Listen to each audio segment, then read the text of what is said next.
Ayun, naka-record na on the move tayo. Likewise, para na naman sa ating edition sa gabing ito na mapagi para sa Taxi Joe Rides, ha. So shout po yung mga ating mga tiga Tuba and likewise tiga Asin, San Luis yan. Camping at Philippine Bato. Oh, Philippine. Siguro paki-promote na yung ating business diyan sa ating sa Tuba. Promotion lang.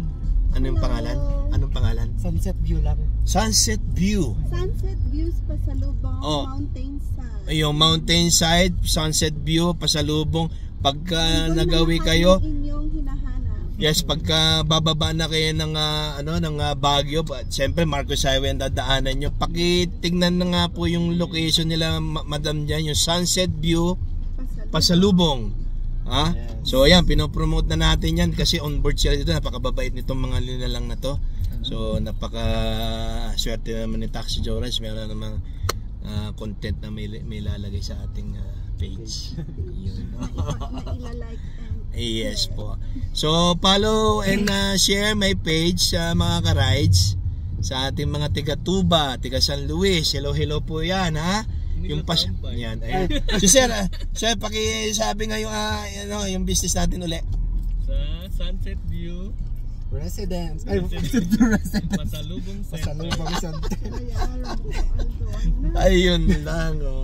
Residence. Tama kayo dyan. May tama na naman tayo. So tatamaan talaga tayo pagka tayo hindi tatama. Sige. Yan, shout out sa mga single dyan. Yung mga single daw dyan.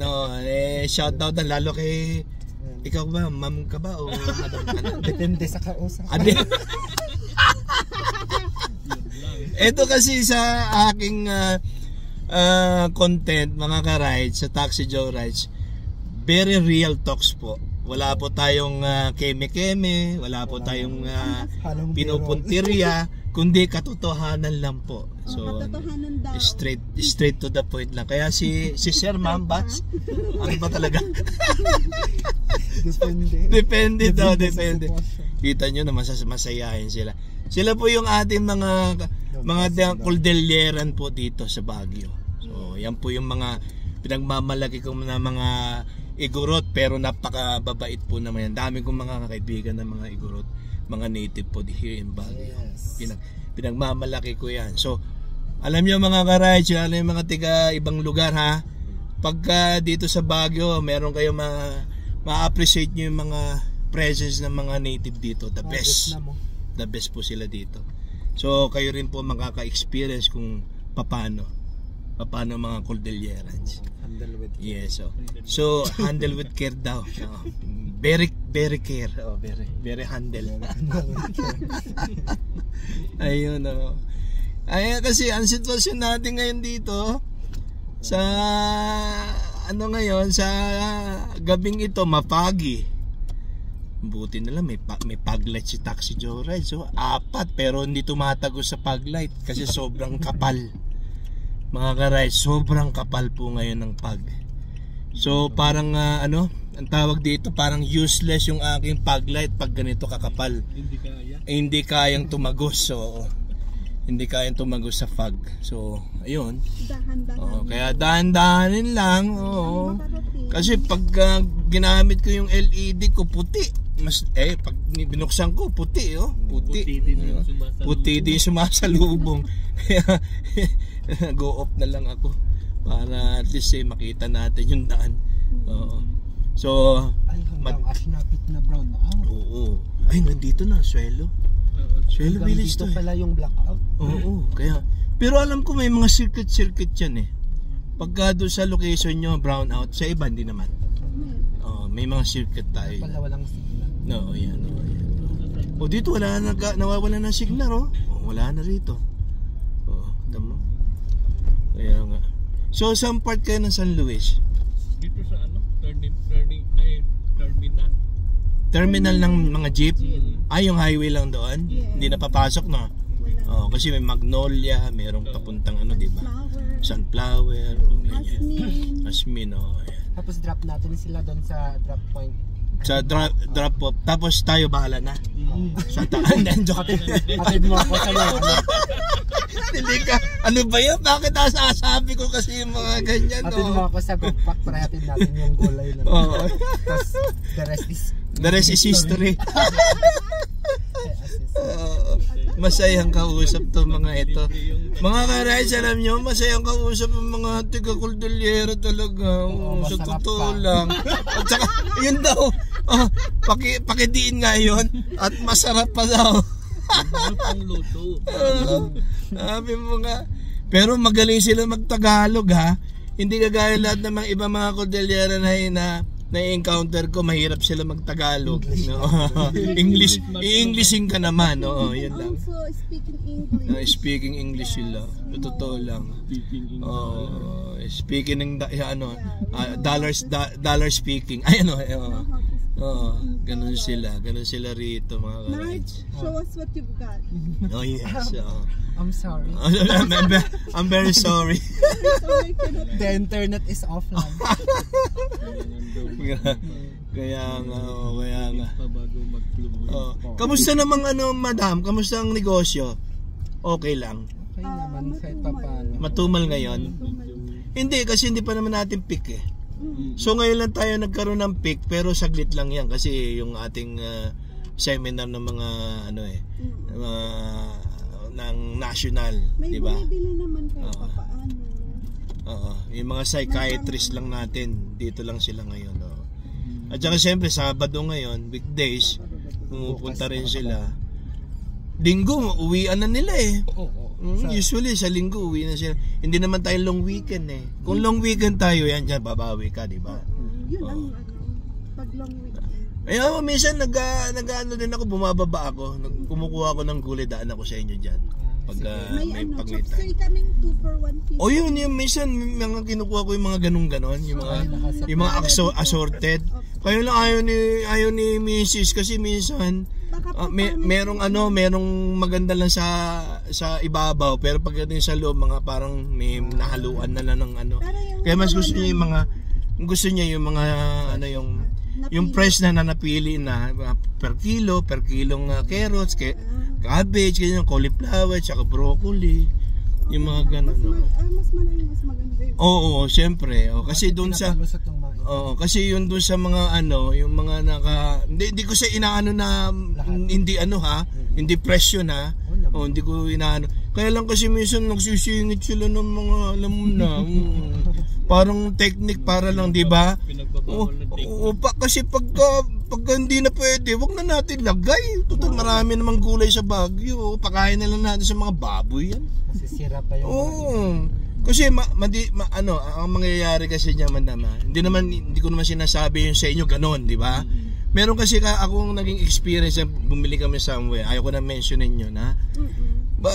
Biro mo, ilan yung binili namin, mga 4 yata na plastic yun, na assorted. Assorted. May ano pa nga, may corn pa na maliliit eh. Yung mga young corn na tawag. Pagdating doon sa bahay, Papa sabi, regalo ko, pasalubong ko doon sa anak ko, laking Baguio din yun. Born ng Baguio yung panganay ko rin eh. Ay, sa Burnham na gawa. Aba, makita niyo may naisamang pechay na baka laroy-laroy. Laroy-laroy na. Sus Mario Joseph. Siyempre, hindi mo na pwedeng isahog yung sa chapsoy. Ang bagsak ng basura, di ba? Mabasurahan mo. Kaya yung mga nandyan po sa hindi sila madam, hindi ko sila minimension. Ito generalize ko lang para ito yung content natin para din sa mga nagbebenta here in Baguio, sa mga may mga pwesto, sa mga highway or whatsoever, sa market. Pagka ganun po, wag na nyo na isama yung kasi masisira rin kayo. Kasi mabubuisit yung yung bumili pagdating sa bahay nila. Baka mga isumpa-sumpa pa kayo. Wag pong ganun. Pagka hindi na uulit sa inyo, hindi na pupunta sa pwesto niyo yun. Imbis na maire-recommenda kayo, di ba? Imbis na maire-recommenda kayo, hindi na sila magre-recommenda. Malay nyo yung bumili sa inyo maraming grupo. O particular may grupo yan, sa communication group o iba-ibang klaseng grupo, di ba? Yung mga yun pag nirekomenda, bibili sa inyo, that's your sale. Oo, part of your sale yun. Kaya kailangan maging honest din po tayo sa mga ibinebenta natin para naman yung mga buyers po natin babalik. They will come back. Hindi lang yung paninda yung bilhin, baka pati rin kayo. Ay, sorry. hindi po. hindi po, joke lang po 'yun. Ayun lang aking parang gustong iparating, total nandun na. Yung isip ko kasi napunta dun sa mga gulay-gulay. Yan, alam niyo naman ang Baguio yan ang heart ng mga gulay. So talagang nakakarating yan sa buong mundo. Oo, yung mga pasalubong, di ba? Oo, yung mga isa-isa ko nung umalis ka, pumunta ng somewhere outside the Philippines, bumili ng mga pasalubong. Kaya lang hindi na declare doon sa airport doon sa nakumpis ka kasi no over baggage. Kaya sayang. Kaya pag ganoon, may mga pasalubong kailangan i-declare mo, pagkatapos kailangan i-weight mo. So kailangan kung ano yung tamang weight lang para doon sa capacity nung carry mo na ikaw, hanggang doon lang. Kung sinabing 50 kilos, hanggang 50 kilos ka lang. Huwag ka na mag-i-excess kasi pagka sumobra, pag pinilit mo yun, babayaran mo yun, mahal. Kaya yung iba, ang ginagawa nila, wala, dahil sa mahal, iwan na lang. Iwan doon sa naghatid. Iwanan doon sa naghatid. Pero minsan hindi na maiwanan, ang makikinabang yung mga nasa airport. Yun ang mga ano diyan. So anymore po ba, sir? Madam, oo. Madam sir. Pasensya na kayo pagka kasi may naiisip akong mga ganyan Hindi, ako generalize ko, wala ako pinaparticular o whatsoever, diba? Kahit po mapanood nyo yung mga videos ko, pasensya na po kayo dahil kasi minsan straight si Taxi Joe Ayun po ang content natin yan. Oo, pero huminto na yung ulan, okay, that's good. At saka medyo malala yung pabalik na. So pasok tayo, tataas tayo, no? May ilaw ata dito. Oo, may ilaw. Oo. May power kayo rito, sir. Very good, no? Very good dito. Sabi ko sa inyo, circuit lang yan doon sa may tuba, walang ilaw. Pero pagdating dito, meron. Lahat na. Oo, lahat na. Kaya hindi naman gagawin ng Beneco yun. Kasi pag ginawa niya yun, malulugi rin siya. Yeah. Yung aking na-feature ka nung nakaraan, from naman sila, Mindanao. Zamboanga, Sibugay, Agusan del Sur. Hello po dyan yung mga ating may mga konting followers po si Taxi Joe Rides yan sa location na yan. Kaya wini-welcome po kayo palagi dito here in Baguio. Pag andito kayo, message po kayo sa page ko at ako po mag-a-assist sa inyo. Ngayon pag kailangan ng gulay, tuturo ko sila madam. Gulay at prutas. Yes. Gulay at prutas sila. Anong pala uli? Yung nyo, yung pangalan nung store nyo? Sunset View. Kita nyo, ang ganda ng pangalan. Sunset na sunset ang dating. Sunset na doon, makikita. Oo, Sunset View. Yung location nyo doon, nakitang-kita yung La Union, no? Yung sa lugar nyo, no? Diba? Yung lugar nyo mismo, yung back. Oo. Yung makikita doon, yung South China Hindi. Parang puro point ang makikita nyo dun di ba? Puro point, di ba? Yung Thunderbird. So, yun dun sa location yung yun San Fernando yan. Ayan.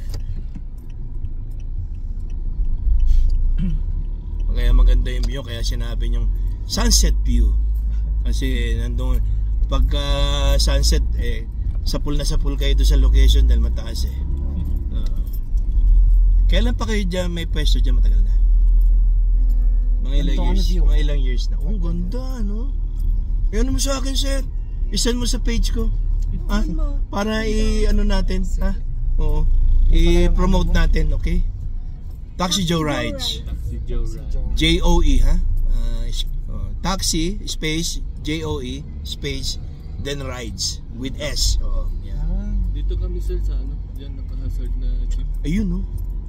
Dito na. Ayun. Ayun, no? So, kayo lang bababa. Tapos diretso na kami ni Madam ay ni Sir. Oh, sige. Another flag down na lang. Sige, sige. Okay, so drop ko na to. Drop. Ay, hindi, naka-grab pay ka. Bayad na yan, no? Ay, bayad na. Oo, okay. 190. Automatic, no? Technogas Technic. Bye-bye, madam, ha? Sige. Ingat kayo dyan. Tsaka, sabihin doon sa mga ano natin. Bye-bye na kayo dito. Salamat. Yeah, bye-bye na sila, sir. Tapos doon tayo sa Gopak. Okay, Gopak tayo. Sige, sige. Iyan, no? Yung gulay sa isang pwesto. Oo nga, sabi mo nga. Ayun, no? Nakaalis na sila, madam. At so, yung sunset view.